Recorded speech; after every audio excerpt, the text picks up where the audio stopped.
Hello viewers, तो कैसे हैं आप लोग। आई होप आप सभी सही होंगे। तो आज के इस वीडियो में हम आपके लिए लेकर आए हैं कुछ बेहतरीन से दिखने वाले boys hair cut design ideas for 2025। तो जैसा कि आप जानते हैं कि एक बॉय या फिर एक मैन का सबसे ज़्यादा अट्रैक्टिव जो चीज़ है वो है हेयर स्टाइल या फिर हेयर कट। उसी से किसी मैन का स्टाइल या फिर ऑरा ज़्यादा बहुत ज़्यादा बढ़ जाता है। तो इसीलिए आपको कुछ चॉइसेस रखने ही चाहिए हेयर स्टाइल को लेकर। आपको कैसा हेयर स्टाइल कटवाना है वो आइडियाज़ आपको इस वीडियो में देखने को मिल जाएंगी। इस वीडियो में आपको देखने को मिलेगी 50 नहीं 60 plus hair cut design ideas for boys.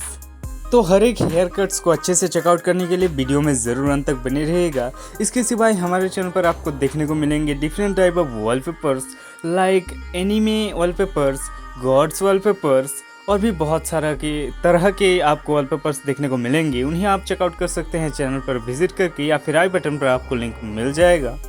और इस वीडियो में आपको different type of hair cut and hair style ideas देखने को मिलेंगी। तो वीडियो में ज़रूर अंत तक बने रहिएगा और कमेंट करके ज़रूर बताइएगा कि आपको कौन सा हेयर कट सबसे ज़्यादा पसंद आया और नेक्स्ट वीडियो किस टॉपिक पर देखना चाहते हैं वो भी ज़रूर कमेंट कर दीजिएगा। अगर आपको वीडियो पसंद आए तो वीडियो को लाइक और चैनल को ज़रूर सब्सक्राइब करें। Thanks for watching this video. Watch till the end.